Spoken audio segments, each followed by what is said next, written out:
জিহাদিৰ শিক্ষা কেনেকৈ দিয়া হয় জানেনে? যদি আপোনালোকে নাজানে তেতিয়াহ'লে এইটো ভিডিঅ' সম্পূৰ্ণ চাব। স্ক্ৰীনত আপোনালোকে ভিডিঅ' এটা চাই আছে। ভিডিঅ'ত সৰু সৰু ল'ৰা ছোৱালী বহি আছে, সন্মুখত কিতাপ লৈ বাৰান্দাত বহি আছে, আৰু তাৰ ওচৰতে আপোনালোকে দেখি আছে মছজিদৰ ইমাম এজন বহি আছে, আৰু এইজন ইমামৰ ওপৰতে অভিযোগ উঠিছে যে এইজন ইমামে জিহাদিৰ শিক্ষা দিছিলে। ভিডিঅ'টো চাই পিনে আপোনালোকৰ লাগি আছেনে যে আচলতে ইয়াত জিহাদিৰ কিবা প্ৰশিক্ষণ দিয়া হৈ আছে? আৰু এইজন মছজিদৰ ইমামক একাংশ উগ্ৰ ব্যক্তি, বিশেষকৈ এইজন চশমা পিন্ধি আছে, কলা চশমা পৰিধান কৰি পিনে তেওঁ দমফালি মাৰি মন্তব্যবিলাক কৰি আছে। তেওঁ নিজ মুখেই কিন্তু কৈছে যে মই ভয়ত বাংলাদেশৰ পৰা অসমত আহিছোঁ। ইয়াৰ পিছতো তেওঁ হিন্দু ধৰ্ম ৰক্ষা কৰাৰ কাৰণে টিকা লৈছে, আৰু যাৰ কাৰণে বজৰং দলৰ একাংশ ব্যক্তিক লগত লৈ আহি পিনে মছজিদৰ ইমামজনক নিৰ্মমভাৱে মাৰধৰ কৰিছে। মাৰি মাৰি মাৰি মাৰি একেবাৰে হাত ভাঙি দিছে। ছাত্ৰ ছাত্ৰীৰ পৰা আৰম্ভ কৰি সকলোকে মাৰিছে, সকলোকে পিটিছে, যি ইচ্ছা তাকেই কৰিছে। গৰ্ভৱতী মহিলা এগৰাকীক মাৰিছে, পিটিছে আৰু কৈছে যে তহঁতৰ পেটৰ পৰা জিহাদিহে জন্ম ল'ব, তহঁতৰ পেটৰ পৰা ভাল সন্তান কেতিয়াও জন্ম নল'ব। আমি প্রেগনেন্ট, আমার মারবেন না। তখন তারা জবাব দিল যে তোর পেটের থেকে তো জিহাদি আসবে লামডিংয়ে, তো এটা রাখার দরকার নাই, তার পেটে অনেক মারধর করছে। তারপরে এই যে উনি আসছিল, উনিরও মাথাত মারছে। তারা বলছে যে কাউরে এরকম দেখা যায় না। জুনাবরে যখন হাতটা ভেঙে দিছে, জুনাবরে যখন মাথাতে বাড়ি দিতে হচ্ছে, তখন আমি জুনাবের উপর দিয়ে গিয়া মানে ঘিরে চলেছি। তখন তারা মুখে মানে কইতেছে আর মারতেছে যে এরকম ভাবে মারবি যাতে তারা কেউ দেখাইতে না পারে, কিন্তু তারা ভিতরে ভিতরে জখম হয়ে তারা মারা যায়।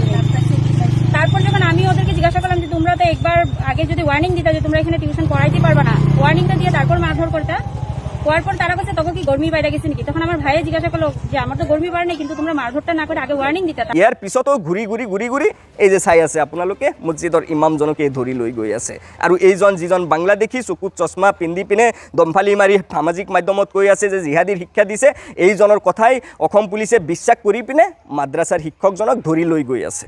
আচলতে কি চলি আছে আমাৰ অসমত? কোনোবা একাংশ উগ্ৰ ব্যক্তি আহি পিনে আমাক পিটিব, আমাৰ কোনো অপৰাধ নাই, আমাক মাৰিব, যি ইচ্ছা তাকেই কৰিব, গৰ্ভৱতী মহিলাক পিটিব, ল'ৰা ছোৱালীক পিটিব।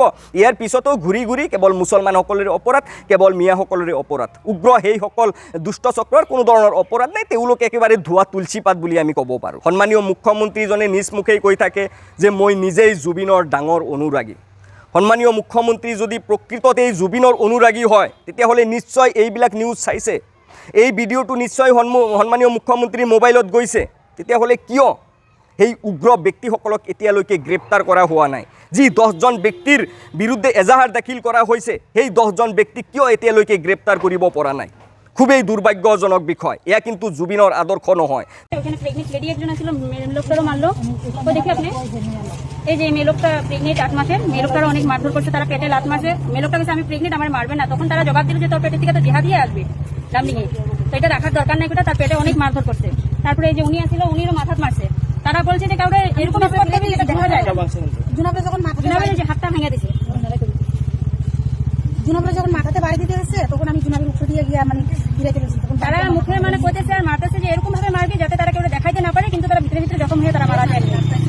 তারপর যখন আমি ওদেরকে জিজ্ঞাসা করলাম যে তোমরা তো একবার আগে যদি ওয়ার্নিং দিতা যে তোমরা এখানে টিউশন পড়াইতে পারবে না, ওয়ার্নিংটা দিয়ে তারপর মারধর করতে, হওয়ার পর তারা বলছে তখন কি গরমি বাইরে গেছে নাকি? তখন আমার ভাইয়ে জিজ্ঞাসা করলো যে আমার তো গরমি বাড়ে নেই, কিন্তু তোমরা মারধরটা না করে আগে ওয়ার্নিং দিতা, তারপরে যদি আমরা নেক্সট এই কামটা করতাম, মারধর করলে ভালো লাগতো। ও আমার ভাইরে বলছে যে তোর মতো ছেলেরে আমি লামডিংয়ে ওপেন মারার করে ফালাই এরকম, তোরা মিয়ারা কি করবি আমরা দেখা নিবি। যখন আমি ভাইরে ধরে মারতে গেল, তারা পুলিশ আসছিল সামনে গাড়িতে করে নিয়ে, পুলিশ গাড়িতে, তখন ভাইরে ওরা ঘেটিতে ধরছে মারতে। তখন আমি মধ্যে গেলাম, মধ্যে যাওয়ার পর ভাইরে আমি ছুটানির পর আমি ওরে ধাক্কা দিলাম যে তোমরা কেন মারধর করতেছো, এখন তো পুলিশ আছে, তোমাকে অসুবিধা কি? আমগো অসুবিধা, তোরা মিয়া লামডিংয়ে থাকতে পারবি না। তখন আমি ওদেরকে বললাম যে তোমরা লামডিংয়ে সাইনবোর্ড লাগাই দাও যাতে লামডিংয়ে মিয়া থাকতে না পারি, আইনের প্রশাসনের তোমরা ব্যবস্থা নাও, লামডিং দিয়ে মিয়া খেদাতে, তোমরা তো এরকম মারধর করে মিয়া খেদাইতে পারবে না। আর যদি মারধর করতে লাগে সব মিয়া একলগে ডাইকা নিয়ে তোমরা লাইন করে দাঁড়া করে গুলি করো।